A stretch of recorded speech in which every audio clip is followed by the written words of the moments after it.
Right, well, you need to listen to me very carefully, okay? Yeah. At the moment, the time is 20:30, okay? You're under arrest for murder, okay? For murder? So you do not have to say anything, but it may harm your defence if you do not mention when questions switch later on in court. Anything you do say may be given evidence, okay? For murder? Yeah, okay? On what? And your arrest is necessary for a prompt and effective investigation.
To commit murder, okay?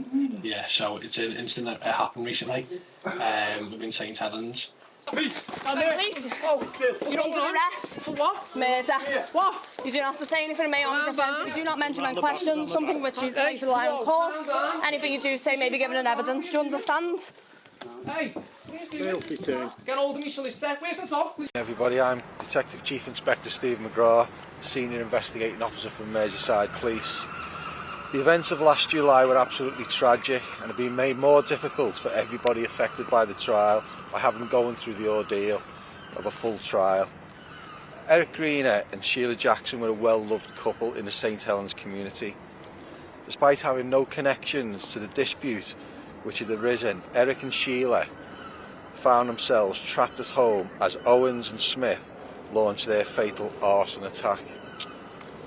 The fear and suffering that they must have suffered during those moments are difficult to comprehend, but have been laid bare by this trial.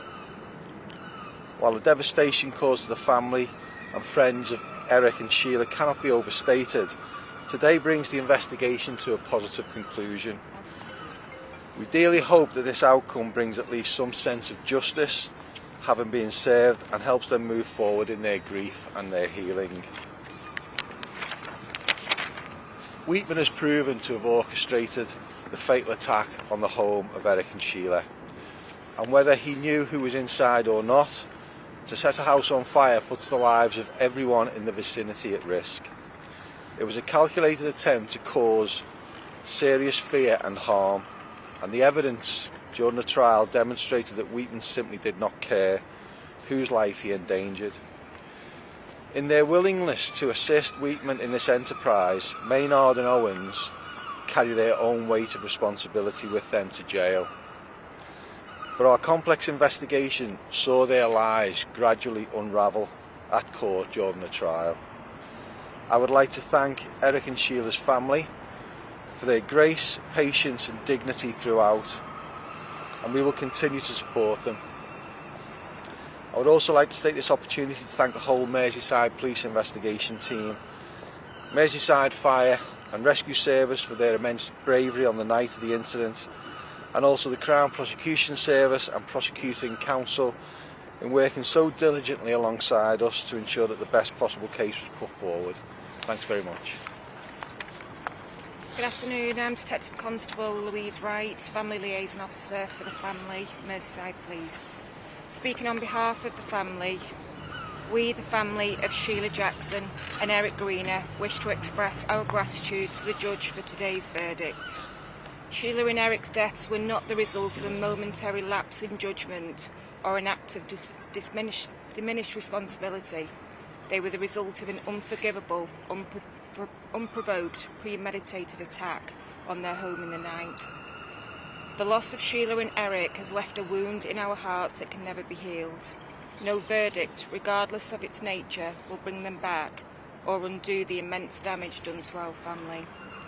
Sheila and Eric were taken from us in the most violent and cruel way, and no amount of justice can ever replace the beautiful lives that were lost or heal the harm done to our family. Nevertheless, we continue to hold on to the belief that any justice served is for Sheila and Eric, the Queen and King of our family, whose memory we will cherish and carry forward. We are deeply grateful to everyone who has supported us through this difficult journey. We would like to thank the police, particularly Steve McGrath and his team, along with the family liaison officers who have supported us and stood by us every step of the way. We also thank the prosecution, specifically Nigel Powers KC and Alex Langhorne, for their relentless dedication to the case. And to all who have shown us kindness and support, we remain deeply appreciative. Sheila and Eric, throughout their long, amazing lives, showed nothing but love towards each other and to all those around them. They were the loveliest, kindest, funniest, caring, most beautiful people to ever exist. They were the life and soul of party. They were the king and queen of our family. They were the glue that held us all together. They would give anything to anyone who needed it, without question. They showed nothing but compassion and love throughout their whole lives, and we only ask that the same is shown to them and our family in return, whilst we finally try to navigate the grief we are all holding. We are committed to never letting Sheila and Eric's memory die, and will wholly ensure that their legacy lives on in the memories and lives of those who loved them. As we continue to process this irreplaceable loss, we kindly ask for privacy and time to grieve. We will never forget Sheila and Eric, and we will make sure their legacy lives on in the way they always lived, with love, laughter and kindness. Thank you. Thank you. Thanks, Louise.